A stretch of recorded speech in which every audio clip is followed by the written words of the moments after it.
ada satu kearifan namanya hidup itu apa? Hidup itu adalah cari sebanyak mungkin supaya hidup itu tidak tergantung pada banyak hal. Jika misalnya cara berpikir orang-orang modern itu sebenarnya banyak orang-orang ilmuwan yang nggak ngagumi Amerika, bukan karena angkuh ndak. Untuk mempertahankan kebesaran negara sebesar itu, kebutuhan listriknya besar, kebutuhan tentaranya besar, kebutuhan apa? Sementara negara kayak Venezuela atau Swiss kebutuhannya ada apa? Pertanyaannya, yang tergantung dengan banyak hal sama yang tidak tergantung banyak hal itu pinter mana? Kalau dibalik pertanyaannya gitu, negara-negara maju itu tidak keren kalau dibalik pertanyaannya. Orang yang untuk mempertahankan eksistensinya banyak, butuh banyak hal, dengan yang tidak butuh banyak hal, itu pinter mana? Orang yang bahagianya nunggu jadi dokter, nunggu jadi kiai besar, kiai viral, dengan orang yang bahagia cukup dengan ngopi, itu pinter mana? Tapi kalau dibalik pertanyaannya, orang yang tahunya nikmat hanya kopi, dengan nikmat yang banyak, pinter mana? Makanya Mbah Mun tuh kalau guyon itu lucu. Aku iku sakake ambek wong desa sing mlebu swarga. Saya dulu eskam mlebu swarga kok disakeni. Akhirnya beliau memberi penjelasan. Wong desa iku roe pakanan enak, iku mau kopi mbek uduk. Lah swarga iku mau nuruti sing dikarepno. Akhirnya wis mau mangan, wis ngopi, nguduk, ngopi wong ora roh pakanan liyane iku ora roh. Nasi mandi yo ora roh, pizza yo ora roh apa-apa. Terus saya bilang, wah lah niku nak nganti selera tentang wanita cantik. Iku juga sederhana. Rontok pesek ya wis cantik, rontok ireng ya wis. Apa bidadarinya seperti itu karena saking enggak pengalamannya. Jadi surga itu kan nuruti apa yang diinginkan. Kira-kira keinginan orang kampung kalau di surga itu apa coba? Makanan apa coba? Mana ibu nak senengnya ketemel gemblong gitu. Artinya malaikat lebih suka nangani surganya orang-orang kampung di Bang Pak Rektor. Ini sudah ribet ini. Makanan apa saja sudah dicoba. Terus kalau di mall tahu orang macam-macam, seleranya macam-macam pasti.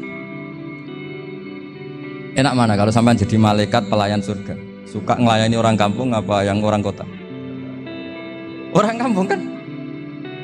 Jadi ya itu guyon tapi itu menjadi pikiran kita bahwa orang yang banyak kebutuhan itu sebetulnya banyak kebodohannya karena menggantungkan kebahagiaannya dengan banyak hal.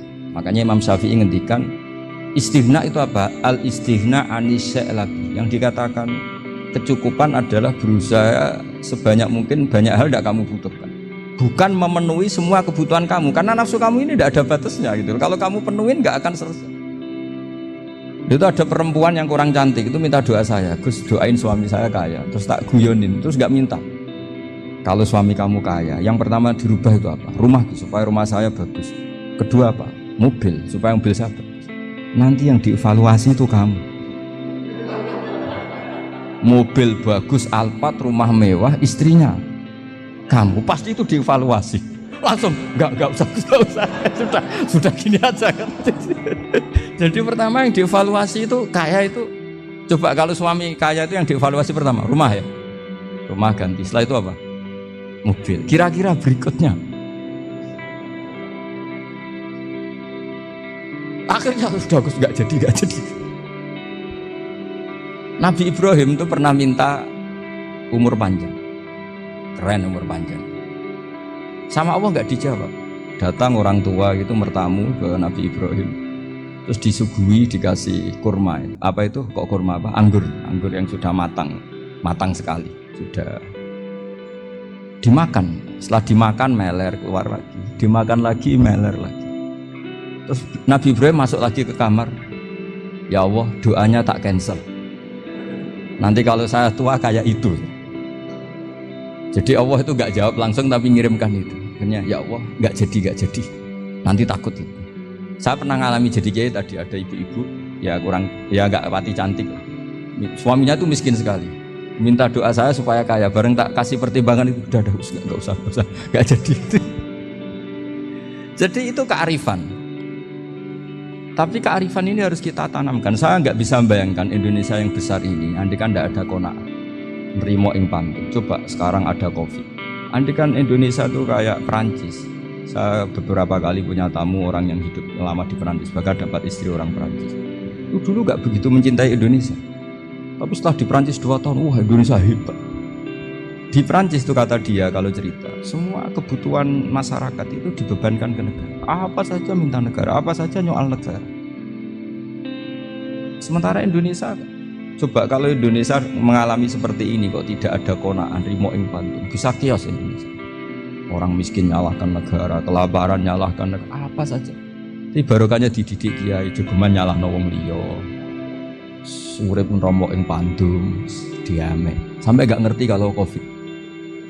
Banyak tuh orang-orang kampung, orang lugu-lugu. Mbah niki saking Covid, salam ning Covid, muga-muga umure panjang. Dikira Covid itu nama orang yang ahli sosial itu. Mbah niki dana saking Covid. Matur nuwun sampekno salamku, muga-muga umur panjang. Bingung kan yang nganterin ini. Ini gimana yang mau menjelaskan nih? Memang nggak paham. Ribet. Tapi saya pastikan bahwa dengan keadaan seperti ini kita bahagia, kita stabil, itu jelas barokahnya kalimat tadi, moto tadi atau pegangan hidup tadi.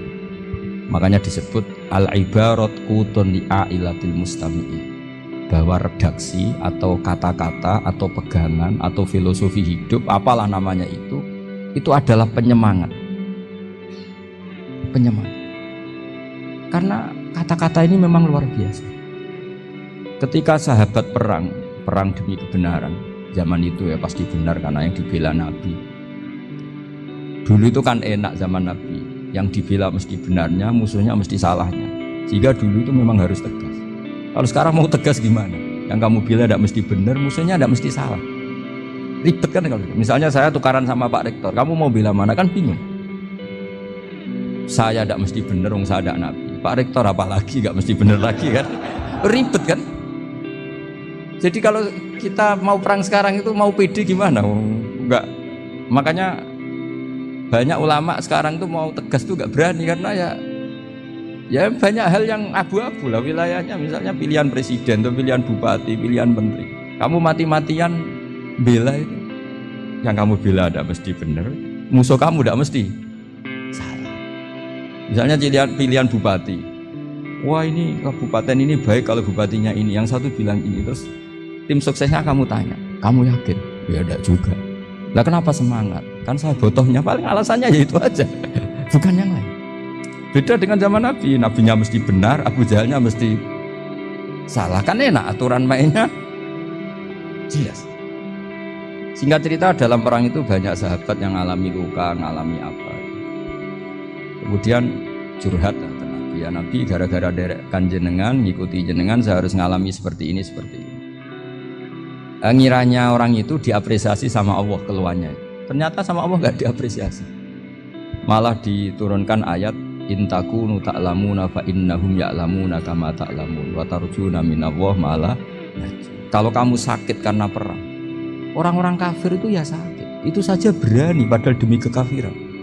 Wa tarjuna minallah ma'ala arjun, padahal kamu punya nilai lebih yaitu berharap kepada Allah yang mereka tidak punya. Saya jadi kiai itu ya kadang mangkel. Karena yang benci ya benci, yang seneng itu ngel-ngel loh kayak Pak Bejo. Jadi semuanya ribet. Nah iya, yang benci ya ganggu, yang seneng ya ganggu, tambah nemen. Seribet. Tapi kalau sudah ingat bandar narkoba, mereka berhadapan dengan polisi, kadang ditembak karena kesalahannya terlalu fatal. Antar persaingan mereka juga bisa tembak-tembakan karena merebut pasar narkoba. Itu saja mereka berani. Kok kita yang jadi kiai kadang dicium tangannya, dihormati gak berani, hanya takut apa ya, musibah-musibah kecil atau problem-problem kecil. Nah iya, kalau kita bandingannya gitu. Kalau kamu mau tahajud kedinginan, itu masih nanti dihisap Allah itu gitu. Maling ayam itu keluar malam-malam, hanya dapat ayam. Itu gak takut dingin. Ya gak takut digebuki masa. Kamu mau tahajud saja takut dingin. Makanya nanti hisapnya orang soleh itu nanti dijajarkan orang dolim. Terus diperbandingkan. Wah itu habis kamu kalau itu. Jadi misalnya Uni Sula mau rapat, Tapi ini malam, kalau malam dingin nanti saya masuk angin. Wah, anak-anak pang di perapatan aja berani kamu. Kalau sudah perbandingannya gitu tuh ribet kita nanti. Makanya itu kalimat itu moto atau filosofi hidup. Sehingga diulang lagi nasihat itu. Iyam saskum korhun faqad masal qoma korhum mislu. Kalau kamu kena luka, orang-orang yang nggak benar juga akan kena luka. Itu aja berani demi ketidakbenaran. Masa kamu demi kebenaran enggak berani? Akhirnya orang itu, ya itu kalimat, itu heroik. Makanya kita ini penting ya, makanya tadi himne Unisula dimulai kalimat thayyibah. Karena kalimat ini yang menjaga kita kalimat ini. Misalnya tentang Tuhan. Kenapa orang Islam imannya kokoh seperti ini, termasuk yang sudah hidup di Amerika, di Australia, di mana-mana. Itu ya barokahnya ajaran atau barokahnya kalimah. Saya sebut kalimah saja pakai bahasa santri.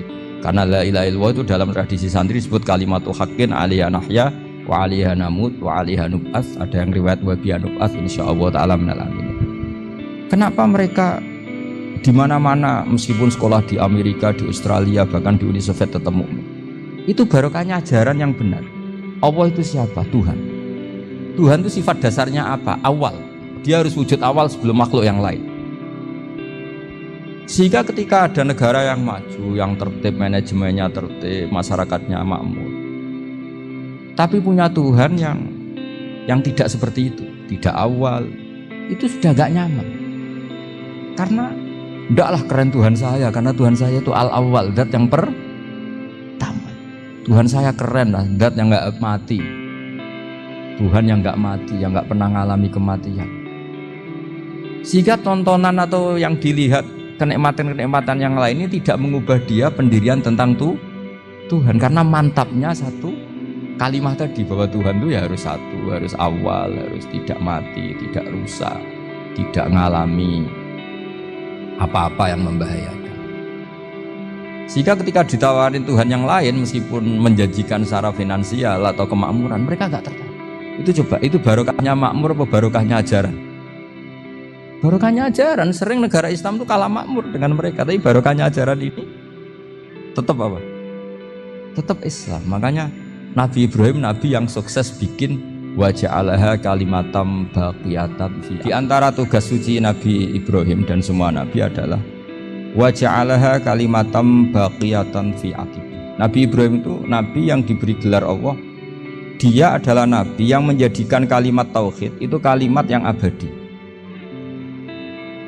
Fi akibih, di anak turunnya, di semua generasinya, baik anak turun karena gen maupun karena pembinaan, karena pendidikan. Ini penting sekali saya utarakan karena apa? Satu kehidupan itu sebenarnya digerakkan oleh kata-kata, oleh moto kalau orang bahasa modern. Sehingga banyak ulama mengatakan al-ibarat kutun li'ailatil mustamikin, bahwa redaksi atau moto atau pegangan hidup itu penggerak kehidupan. Sehingga sebetulnya manusia itu digerakkan oleh kalimah-kalimah itu, oleh moto-moto itu, oleh prinsip-prinsip hidup itu. Misalnya orang Palestina itu tiap hari ke pasar, mereka ke laut gitu. Ditanya kenapa tidak takut tembak Israel? Jawabannya lucu. Kena tembak ya mati, nggak makan ya mati, nggak kerja ya mati. Ya sudah, sama-sama mati ya, mendingan aktivitas normal. Tapi saya tidak menyarankan itu untuk melawan COVID. Ini cerita saja. Kamu jangan provokator itu, karena ini wilayah sensitif. Jadi banyak orang yang poligami, kalau ditanya alasannya gitu, istri satu ya cerewet, dua ya cerewet, mendingan 4. Ya banyak ya gitu. Tapi ada yang kebalikan, istri satu cerewet saja hampir jantungan, apalagi 4, tinggal matinya kan gitu. Itu semua yang menggerakkan itu kalimat. Kalimat itu satu pegang. Banyak orang loh yang nggak ingin jadi rektor tuh banyak loh Pak Bejo. Jangan kira semua dosen ingin jadi rektor. Melihat rektor sibuk rapat mempertahankan reputasi Unisula, terus sering pegang kepala. Ngapain repot-repot? Jadi tukang sapu aja dapat gaji, ngopi, rokokan, selesai. Bodoh amat jadi rektor, mikir orang banyak. Banyak loh orang yang nggak ingin jadi presiden tuh banyak. Karena ngopi nyaman, gak ada yang ganggu. Mau tidur sampai jam 9 siang juga gak ada yang ganggu. Sehingga mereka melihat pegawai negeri itu gak keren, orang kok diatur jam, disiplin. Itu memang cara Allah membagi rahmat. Mau kamu apakan coba? Cara syukurnya dia seperti itu. Bapak saya dulu tuh sering ngajarin saya, diajak jalan-jalan pagi-pagi. Melihat orang ngopi, makan uduk itu bapak senang. Kok enak jadi wong awam. Ngene esuk-esuk nyemak bocah kesel kabeh kono enak ngopi rokok. Bapak kadang iri sama orang awam itu iri. Sudah gitu berharap masuk surga kan enak sudah gitu. Tahu-tahu mati, tidak tahu ke surga apa ke neraka ya tidak tahu. Jadi nah, orang dulu itu orang yang bisa mensederhanakan dunia. Sehingga ya sudah cara bahagia. Makanya saya alhamdulillah saya ini kerjasama sama UII sama beberapa kampus. Memang amdan itu sengaja. Kampus itu ya punya sistem yang nggak bisa mewakili sistem kiai. Kiai juga punya sistem yang nggak terwakili oleh kampus, juga sebaliknya saling melengkapi. Saya sering ketemu rektor UII, rektor kampus-kampus Islam. Mereka cerita, Gus pendidikan pondok harusnya dimodernkan gini-gini. Saya bilang, kalau pondok modern kayak kampus itu nanti saya ketemu Allah tidak bisa jawab. Kenapa Gus? Saya beri contoh gini. Kalau misalnya perempuan perawan lah atau apa saja, namanya perempuan, mau tanya tentang menstruasi atau haid. Kalau semuanya sistem kampus, dia harus kuliah dulu, registrasi dulu, kuliah dulu, bayar dulu, dan dapat jawabannya nunggu mata kuliah pas itu. Bandingkan kalau sistem pondok, saya tuh sering ke pasar sama anak saya dicegat sama ibu-ibu, Gus, anak saya ngalami gini-gini, keluar darah terus menerus, nggak 6 hari tapi 1 bulan penuh. Itu hukumnya apa Gus ya? Nanti saya mau sowan ke jenengan. Nggak usah sowan, di sini aja. Ya sudah. Sebelum mengeluarkan darah yang rutin seperti itu biasanya haidnya berapa hari? 6 hari ya sudah ikut yang 6 hari, yang lainnya istighatsah. Ngoten tok Gus, ya udah ya. Begitu terus di masalah udhiyah. Ya coba kalau semuanya pakai sistem kampus, daftar dulu, bayar dulu. Jadi ini nggak ada jawabannya, nunggu mata kuliah itu baru dapat jawaban. Itu biasa nggak sholat bertahun-tahun karena belum ada jawaban tentang itu. Nah itu kalau misalnya orang mati, tahunya cara apa memulasara jenazah itu nunggu kuliah dulu, pas mata pelajaran itu dulu, baru menangani orang mati. Berarti orang mati itu tergeledak semua. Tapi kalau kiai kan enggak. Kesini orang mati terbakar, kalau dimandiin malah badannya copot-copot, itu gimana hukumnya? Ini ada orang mati Gus Kendat, ini disolati apa enggak? Ada orang mati apa itu oplosan ya, itu disolati enggak? So sering ditanya gitu. Gak usah registrasi Pak Rektor, gak usah registrasi, gak usah daftar, gak usah seminar. Makanya kalau orang kampus wani kiai itu ya kualat tenan itu, karena ini yang on time. Tapi pondok seperti saya ya ikrar seikrar-ikrarnya pentingnya kampus, karena melatih efisiensi waktu, disiplin, tata kelola manajemen, sehingga kita ya hormat. Tapi tadi kita harus saling melengkapi, sehingga saya tunjukkan ke publik bahwa saya hormat sekali sama polisi, sama tentara. Coba kita bisa apa ngadepi bandar narkoba kalau enggak polisi? Bisa apa coba menjaga NKRI kalau enggak tentara? Itu juga ya sudahlah, kita memang fa inna yadallahi ma'al jamaah, kita berkah itu kalau bersama-sama, enggak bisa kita sendiri. Nah lalu orang kayak saya itu ya beberapa kali sebetulnya saya itu ditawanin jadi doktor honoris causa apa. Kekhawatiran saya satu Pak Bejo, takut pas gak punya uang. Itu dokter gak di duit kan gak pantas gitu. Jadi repot gitu, daripada beban lah sudah lah, gak usah dokter. Jadi kalau gak punya uang ya pantas, terus kalau ngebis ya pantas. Suatu saat kalau mati gak ada yang hadir ya pantas, enggak dokter gitu. Kalau sudah dokter kok masuk neraka, dokter kok masuk neraka, kayaknya apalagi rektor kampus Islam kok masuk neraka itu kan kok kayak agak pas itu. Misalnya rektor Unisiola ditanya mungkar nakir, nggak bisa kan, kayak gimana gitu. Makanya harus sering ngaji saya supaya nggak malu di depan mungkar nakir. Masa rektor ditanya mungkar nakir nggak bisa. Harus berani bentak, ini saya rektor loh Pak mungkar nakir. Masa. Kalau wali-wali dulu berani. Masyhur di cerita wali-wali ditanya marabbuka manabuka. Saya ini guru tauhid. Kok kamu tanya marabbuka manabuka, yang ngotok. Kamu tidak pernah ngaji, enak aja tanya. Jadi wali-wali itu ya rileks ngadepi mungkin. Saya yakin rileks wali di Bang Pak Rektor. Saya yakin itu. Karena wali itu lebih dekat. Tapi ini kesalahan yang tidak maksiat. Insya Allah dimaafkan Allah Subhanahu Wa Taala ini, karena kesalahan itu ada dua, ada kesalahan yang maksiat, ada kesalahan yang tidak maksiat. Saya punya komitmen terhadap agama ini, baik tadi yang dikatakan Pak Rektor, ada unsur ulama, ada unsur habaib, ada unsur pengusaha, ada unsur birokrat. Di antara kenangan-kenangan saya dari Syekhina guru kita bersama Kiai Haji Maimun Zubair, beliau itu sering dawuh, sering ngendikan, dan itu saya sampaikan juga ketika 7 hari wafatnya Agus Robah, cucu Mbah Maimun, putra Agus Robah. Di antara yang beliau katakan itu adalah sok hak agama itu sing nggawa pegawai negeri. Itu berkali-kali beliau ngendikan gitu. Ya saya agak bantah. Nah, kalau santri bah, ya santri karuan mesti nggawa agama, tapi sok ben sing nggawa pegawai negeri. Setelah saya jadi kiai dan penelitian, saya itu berkali-kali didatangi dokter, tentara, juga polisi. Mereka sering bilang gini, Gus saya ini dokter negeri. Saya ke NTT, ke Papua, karena saya muslim, berkebutuhan Islam, maka dibikinkan musola, dibikinkan masjid. Kalau kiai tidak bisa, bikin sendiri urunan mau narik siapa. Mau narik tarikan di jalan yang mau nyumbang siapa. Tapi kalau kebutuhan negara, karena tugas negara, ya difasilitasi negara dan tidak dianggap misionaris karena negara. Itu juga di beberapa negara yang non muslim kayak di Argentina, di Venezuela, itu ada masjid, ada kajian Islam ya karena duta besar, dan itu aparat negara.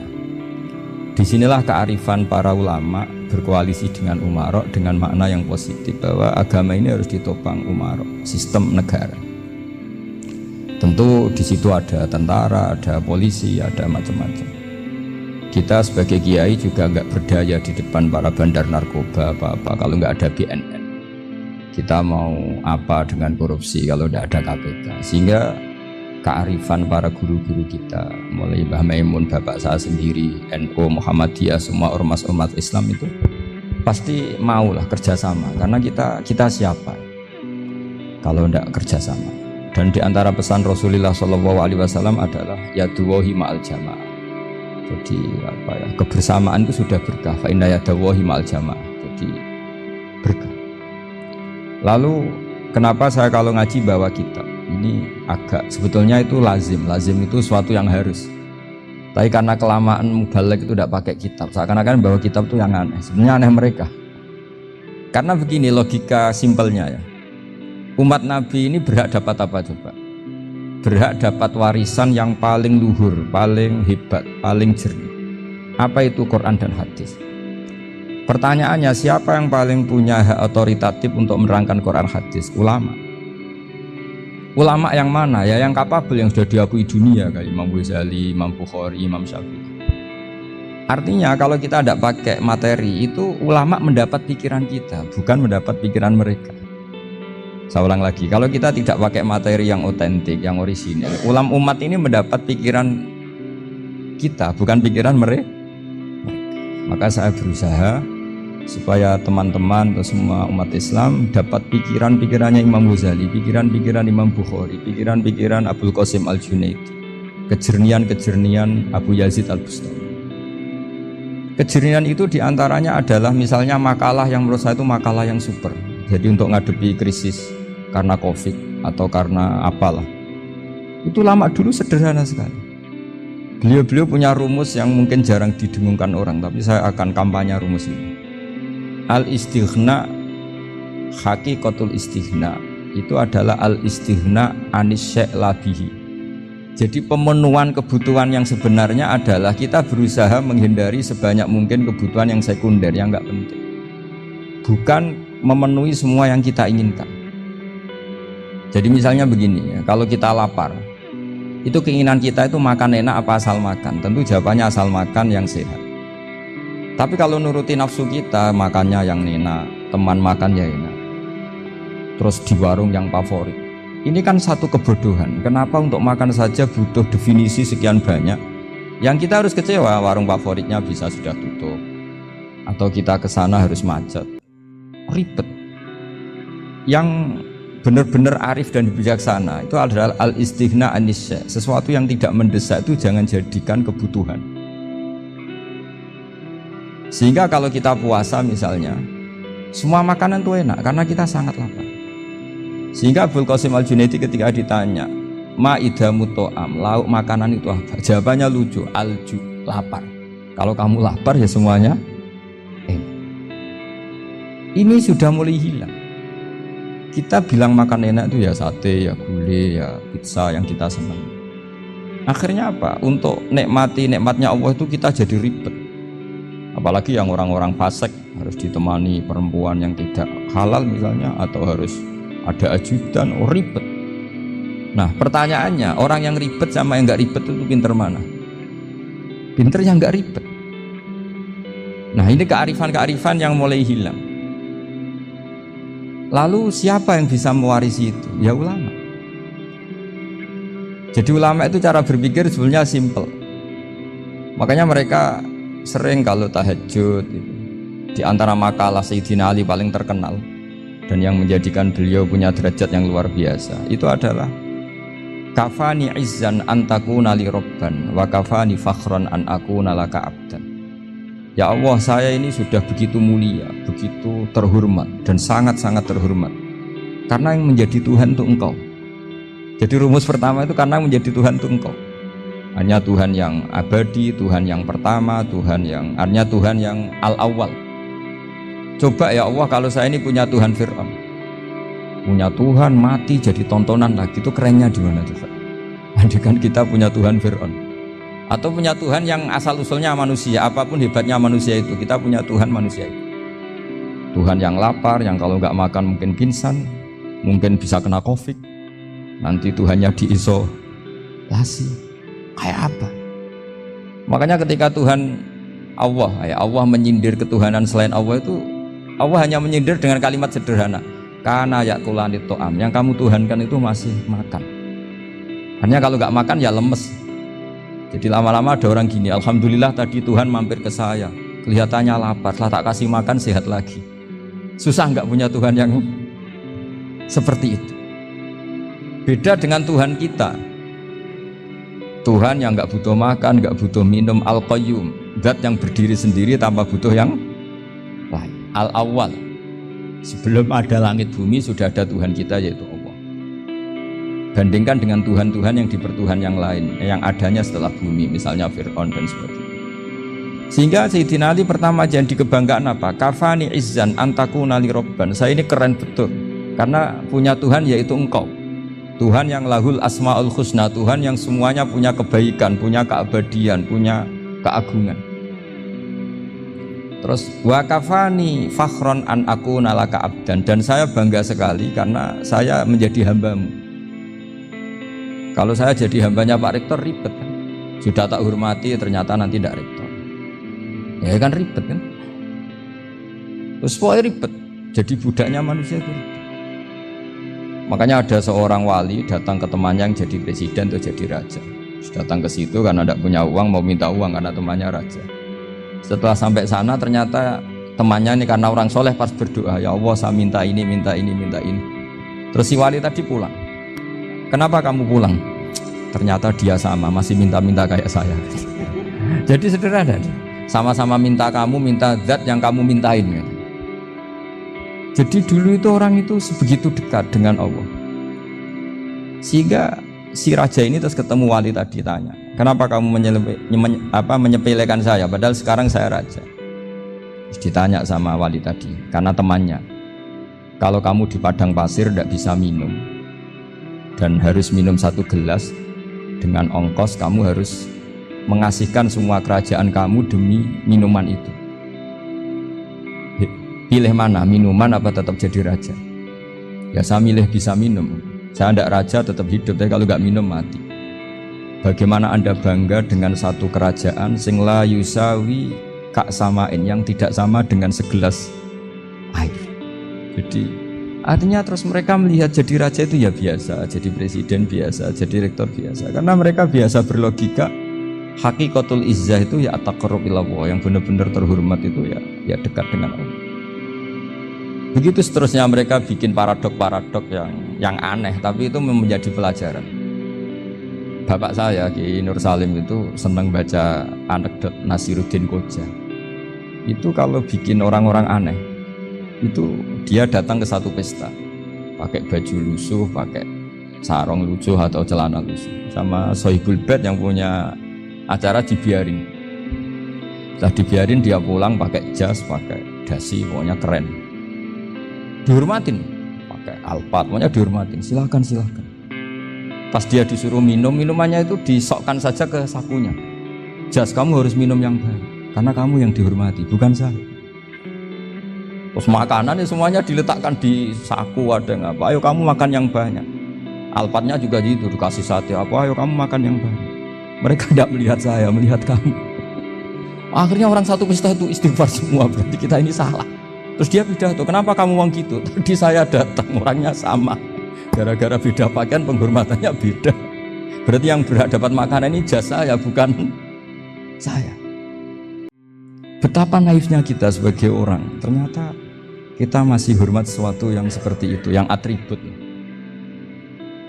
Jadi orang-orang sufi itu orang yang bisa menertawakan dunia. Akhirnya ya, pertama dia dianggap orang gila, masa jas dikasih makan, dikasih minum. Tapi secara fikih dia benar, haram dia makan.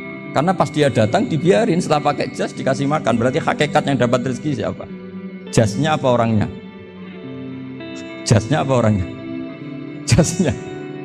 Jadi itu orang-orang sufi, kearifan orang-orang dulu itu bisa ngelola hal-hal yang keseharian menjadi luar biasa. Ada seorang wali melihat istrinya makan satu piring, anaknya makan satu piring. Ditanya, kalian kenyang? Wah, kenyang sekali. Melihat anaknya minum kopi satu cingkir, senang. Kalian senang sekali. Wah, kalau senang dengan hal-hal yang murah bisa, ngapain harus senang dengan hal-hal yang mewah? Bodoh sekali saya. Sehingga terus mereka bisa qanaah. Qanaah itu ya hidup itu simpel, sederhana. Sehingga kita ini bekti sama orang tua misalnya, itu ya karena ajaran. Suwargamu itu karek wong tuamu. Nak wong tuamu ridho, Allah ridho. Nak ora ridho, Allah ora ridho. Ridho wa fi ridhol walidain wa sakhatu wa sukhtu wa fi sakhatil.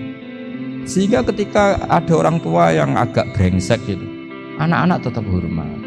Punya orang tua yang miskin, yang sudah miskin, tukang tombok nomor, banyak kan di kampung gitu, ya tetap hormat. Coba kalau dari awal kita ngajari orang tua kamu hormati ya, kalau baik, kalau enggak usah. Bisa geger Indonesia. Tapi barokahnya ajaran-ajaran itu Indonesia tertib karena ada ajaran. Nah ini di sini pesantren dan Unisula semua harus berkontribusi membuat ajaran yang benar itu adalah ciri utama Islam. Sehingga Islam ini dimulai dengan ajaran kalimatul haqqin alaiha nahya wa alaiha. Sehingga kita tenang seperti ini. Saya ini termasuk kiai yang tenang. Meskipun kata orang banyak saya ini kiai besar, tapi termasuk kiai yang paling tenang. Termasuk yang paling tenang. Karena saya ini pakai mazhab orang-orang hebat. Saya berkali-kali cerita, orang kayak Imam Syafi'i itu orang yang luar biasa. Saya berkali-kali cerita, orang yang tadi nyium tangan kamu ya Imam Syafi'i, di belakang tuh ngerasani kamu, menghujat kamu. Jawabannya enak saja. Berarti saya alhamdulillah orang yang wibawa. Buktinya di depan saya nggak berani. Jadi enteng saja. Diceritain sebagian kampung, sebagian separuh dari warga kamu itu nggak suka kamu.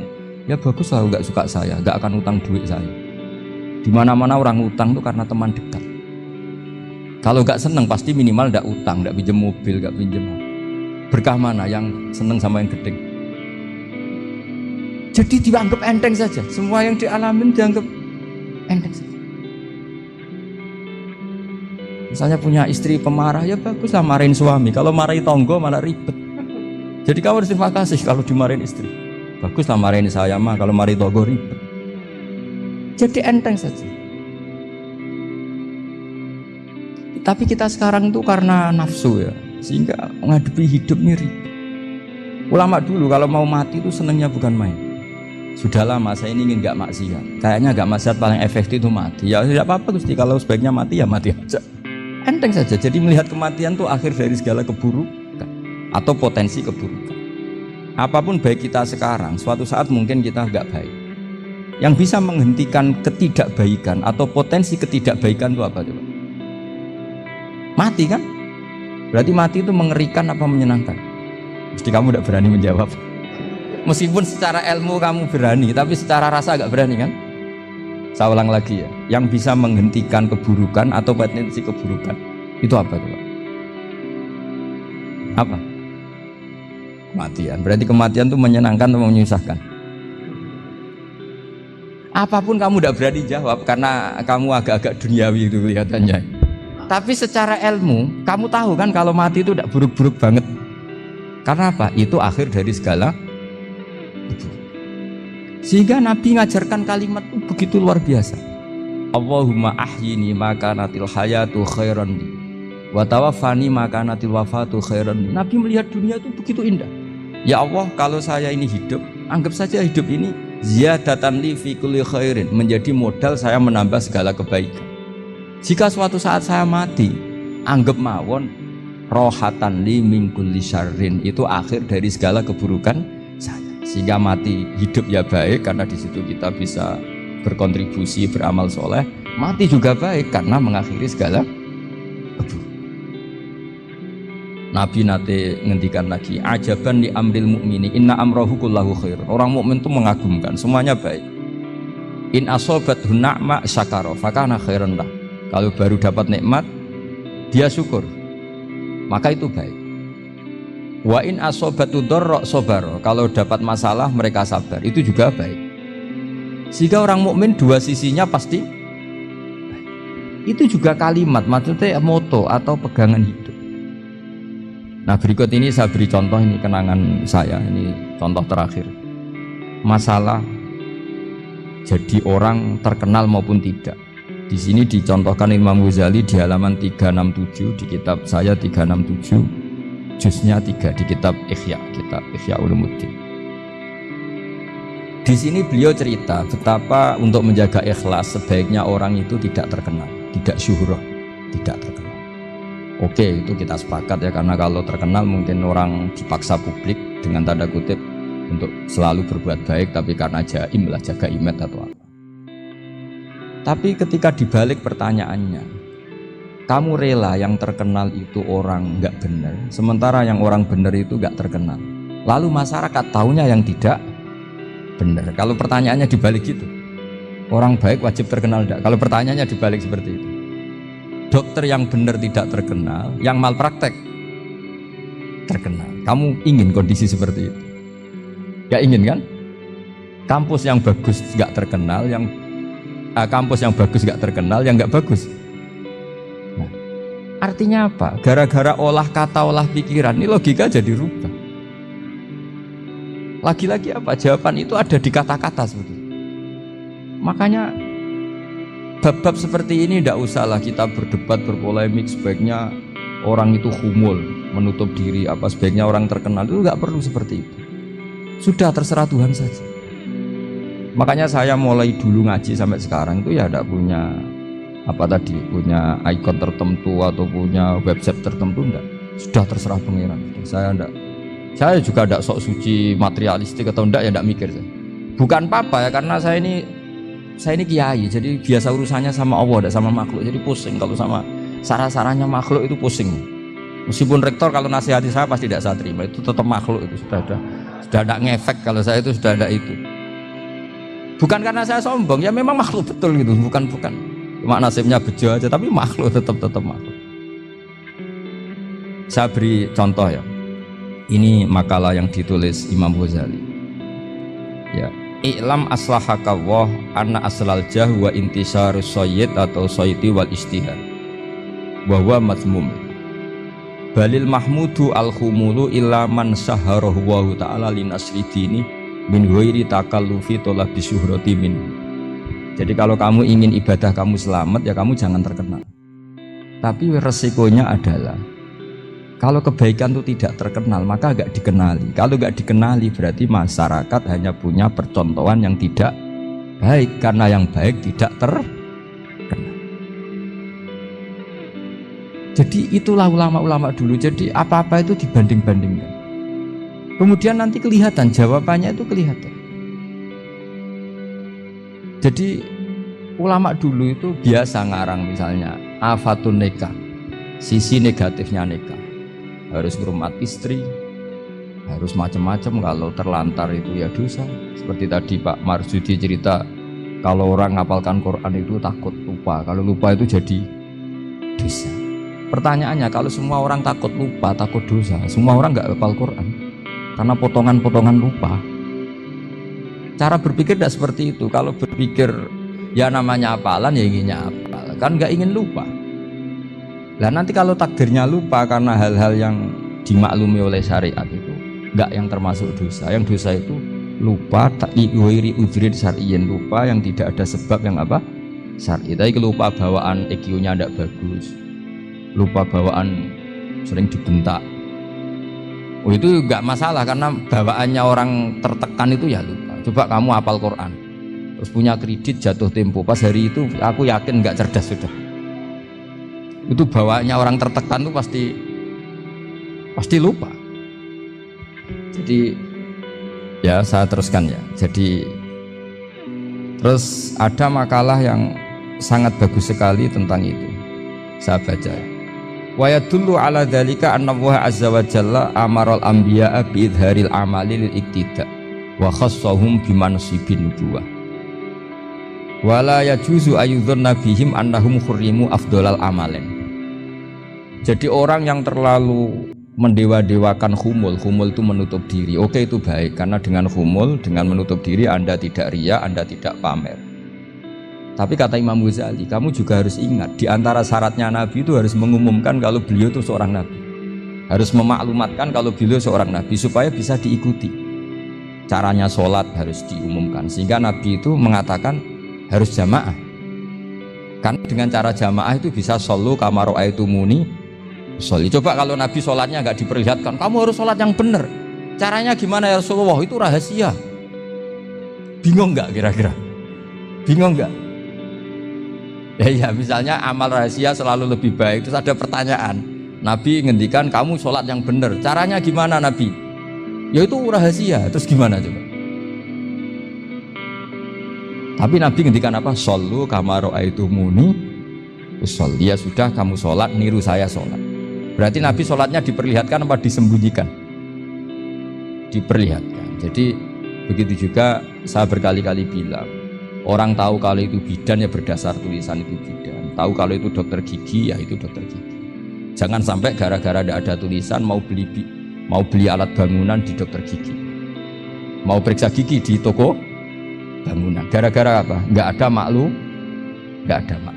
Ya, di sini ulama-ulama selalu memaklumatkan dirinya. Termasuk Imam Ghazali ketika ngarang kitab dinamai Ihya Ulumuddin, bahwa kitab ini bisa menghidupkan ilmu-ilmu agama yang mulai hilang. Begitu seterusnya. Jadi ini ngaji ya. Jadi orang itu harus ngerti. Jadi jangan nuruti emosi sendiri atau logika sendiri. Bahwa saya suka humul, ya monggo, agama Islam menyediakan sarana itu. Uzlah itu ya punya sisi kebaikannya sendiri. Tapi syuhrah terkenal asal tidak nuruti nafsu juga punya sisi kebaikannya sendiri. Setidaknya umat ini punya satu master kebaikan yang mudah diakses. Tapi tadi saya ulang lagi, jangan karena hadzun nafsi, jangan karena kepentingan pribadi. Makanya di sini disebutkan wa yadullu ala dzalika ay ala syuhrah anna Allah ta'ala amarul anbiya bi idharil amal lil iktida. Allah selalu memerintahkan para nabi kalau ngamal kebaikan ya harus dimunculkan supaya bisa yaitu tadi kita tidak bisa bayangkan kan kalau misalnya Nabi menyuruh kamu harus sholat yang benar, kemudian sholatnya Nabi sembunyi. Kalau ditanya Nabi saya niru siapa? Wah itu rahasia, kamu nggak boleh lihat sholat saya takut tidak ikhlas. Ribet kan? Sehingga jamaah itu statusnya tetap harus. Nah bedanya harus ini ulama berpendapat harus yang apa? Fardu kifayah. Tapi fardu itu maknanya harus. Tapi bukan berarti kalau nggak jamaah sholatnya nggak sah, nggak. Tetap tapi statusnya jamaah tetap apa? Nah barokahnya harus ini orang yang baru sholatnya langsung benar karena ada yang diikutin. Coba kalau mantan dukun baru sholat terus sholat sendiri itu mesti mirip mantra. Karena dia tidak ada master percontohannya. Tapi barokahnya ada master, orang paling bodoh pun kalau sholat ya benar karena standar ada komandonya, ada imamnya. Sehingga Imam Ahmad malah berpikir keras, syarat sahnya sholat itu harus jamaah. Cara pikirannya Imam Ahmad keras sekali beliau. Jika kalau orang sholat sendiri kok ada orang lain yang maunya berjamaah harus bayar, orang itu harus bayar demi sahnya sholat. Itu madzhabnya Imam Ahmad. Tapi kalau madzhab Syafi'i hanya mengatakan itu fardu kifayah, yang kalau satu komunitas nggak mau melakukan semuanya apa? Ya, jadi ini sebelum sesi ringan tanya jawab, hanya 2 saja tanyanya, nggak boleh banyak-banyak, nanti nggak pulang-pulang saya. Jadi tak baca lagi biar dapat berkahnya Imam Ghazali. Wa qala qaumun asirru afdalu minal alaniyati. Terus kata sebagian ulama al alaniyah itu afdal minas sirri. Terus diperbandingkan baik yang mana amal dipertontonkan sama ndak. Terus kata Imam Ghazali, kalau orang itu bisa jaga tidak riya, maka sebaiknya dipertontonkan karena kebaikan harus yang muncul, bukan yang tidak baik yang muncul. Makanya ketika Unisula memaklumatkan diri sebagai ingin jadi generasi khairah ummah, itu kalau diterjemah itu kan wow, khairah ummah, umat terbaik. Itu kan kayak agak angkuh. Tapi nggak apa-apa, itu nggak apa-apa. Masa kita kampanye Unisula siap degradasi moral, kan ya lucu kan. Masa jualan gitu kan ya lucu. Ya sudah, kita memang ingin mengkhidmati ummah, berbakti dengan umat, membantu supaya jadi generasi khairun apa? Tidak apa-apa, dimaklumatkan supaya dengan itu umat punya sarana. Oh, kalau ingin jadi khairun ummah, kuliah di sini. Jangan lalu enggak gitu. Ya sama, kita dokter, maklumatkan saja, dokter gigi, dokter kandungan, dokter bedah. Sehingga orang kalau mau bedah ya jangan ke dokter kandungan. Jadi barokahnya maklumat ya. Jadi saya mohon sekali ini, saya sendiri sebetulnya orang yang nggak siap terkenal sebetulnya, tapi ya sudah terserah Allah saja. Kalau itu cara Allah menyebar kebaikan, ya monggo. Pokoknya kita tawakal saja sama Allah Subhanahu wa Ta'ala. Saya kira demikian. Assalamualaikum warahmatullahi wabarakatuh.